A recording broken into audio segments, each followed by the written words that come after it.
seen IEBC saying that they're well prepared. The security docket are well prepared. They've done all their homework. What is EACC doing at this moment? Okay, thank you so much for welcoming us to your studio.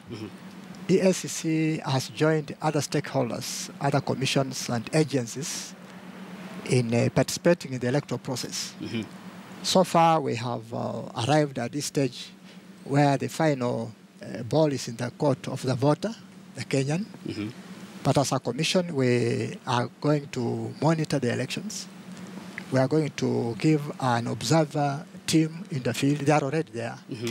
And so we shall do our part in monitoring and also in observing. Bishop, we've seen money exchanging hands, especially during the campaign season. It's a season of propaganda. We all know it's a season where politicians dish out cash to their supporters. So have you managed to arrest anyone within the course of the campaigns? Well, I think that the process is on. Like any other agencies, our people are on the ground. And when such a things happen, they will collect the information. And I assure you that at the end of the process, that information will be used. So far, I want to confirm that we have a team spread across the country to support us in terms of ensuring that the process of election is credible and is transparent, and that people are voting for people they want, not because of the money they are given. So I think our part, the Constitution allows us to deal with any bribery issues, yes, and we are there on the field. Let me just quote one of your officials earlier on. They had a press briefing some time back, and this is what he said, quote unquote, so as to stop the misuse and rampant wastage of billions of shillings given to counties, we'll go for those who have enriched themselves using taxpayers' resources, and they will be taken to court, and those hoping to vie barred from getting clearance for nomination. We've not seen any case where politicians have been barred from, getting involved in this election. What does it mean? I think that you are aware that we have almost crossed that bridge. We did participate, and we actually put across about 100 names of people we thought are not eligible. They are in the domain of the Kenyans. Yes. What I will advise now is that the ball is in the Kenyan hands. We will wish and advise that as they go to vote, let them vote for people of integrity, and so that when they bring these people back, we shall be sure that the property of the country is safeguarded. And so I think the ball right now has reached the stage where Kenyans, who are the voters, should make a decision that will bring us leaders that are of integrity. Yes. Well, you wear two hats, of course, one as the EACC chairman and also as a clergyman. So from your own point of view, what do you think needs to be done to make sure that this election, it goes on as a peaceful one? Thank you so much. I think I want to join all other clergy and leaders of this country who have called for peace. We don't have another country. Kenya is our nation. Yes. Elections come and go. Actually, this is the second one after the new constitution. And so far, as a new nation, we are doing well. I would want to join the rest to say that let us vote peacefully. On the 8th of August, it's not the end of the world. It is just beginning of another chapter in our all existence of life. And so my call, together with the other religious leaders, is that Kenyans should maintain peace during the elections and even after. That's a very important call, because as a nation, if we spoil it, we don't have another place to go. But we are evolving into a good democracy. I see a future for this nation. These processes that we have been undergoing since the new constitution is a process of growth. And therefore, I will call upon Kenyans and all of us who are participating to go and vote on the 8th. After you have cast your vote, you go home and listen. If you are aggrieved, I can see the legal mechanism is well prepared. We go there and solve our problem and allow the country to move on. Another institution that has come under attack, if I may say, from politicians is the judiciary. And we've seen a press briefing by the Chief Justice there saying that they're well prepared to handle any kind of dispute that might arise from the 2017 elections.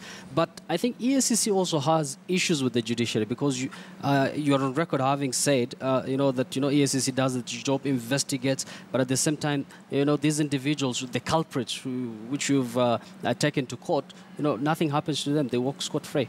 I want to assure you that we are in very, very good relationship. We are working together. All the major agencies in government are coming together and they do their part. I think at the moment we need to allow ourselves to trust the institutions that have been set up by the Constitution.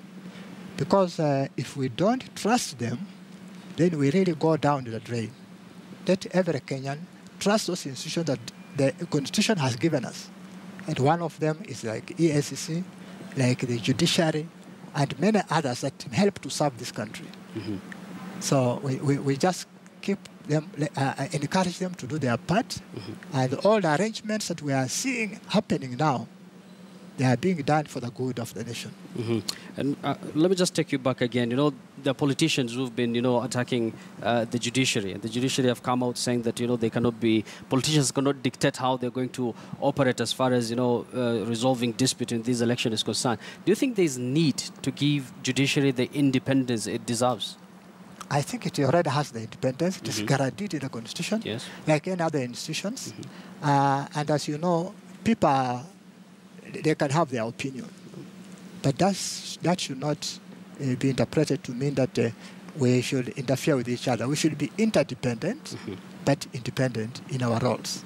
And I think so far, we should assure Kenyans that we are going in the right direction. Each institution is doing their part. And as I said, this new constitution has started a process of learning, of improvement. So let us take that route.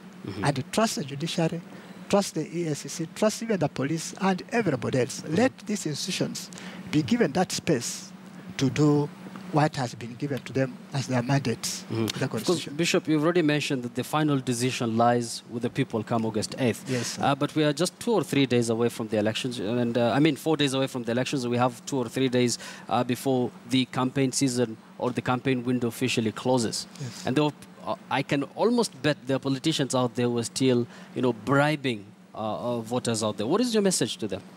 Well, may I tell the Kenyans that yes, politicians will come to you with all sorts of promises, but at the end of the day, the Kenyan who is a voter is the most sober person.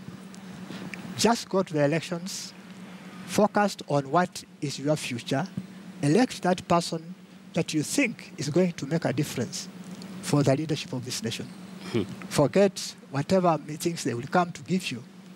The most important thing, elect a person that is going to bring development, a person that is not corrupt, a person that is coming to serve you, not to lord it over you.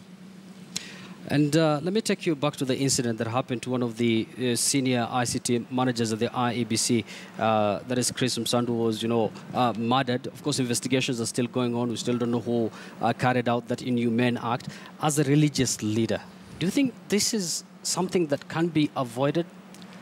Well, I join out religious leaders in, first of all, condoling with the family, and also the IEBC fraternity.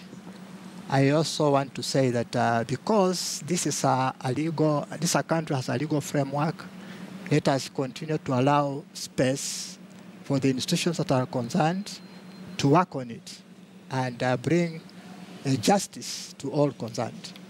Yes. There are those who have been saying, that already people are hearing the drumbeats of violence. Do you think there's a chance where Kenyans are going to go the 2007 way again this time around? Well, personally, I have been around this country since the elections in 1963. Yes. That's a long time. It's a long time. So you've seen it all. And I've seen it all. I think where we are, if I compare with the 2007, we are not doing very badly. I will say that let us not be anxious about tomorrow, just like our Lord said. Let tomorrow take care of itself. that problems of today are sufficient for us. I think that if the voter, as I've advised, will go to vote on the 8th, come back home, tune in to KTN, listen to the news. That's the best role they can do. Our role now is for the voter to exercise their democratic right by voting and allowing the institutions that are there to conduct this process, do their bit. And as I said, if aggrieved, we have a very robust judiciary which is actually ready to help us out. As I've already said at the beginning of this interview, that you wear two hats. One as the EACC chairman and as well as a religious leader.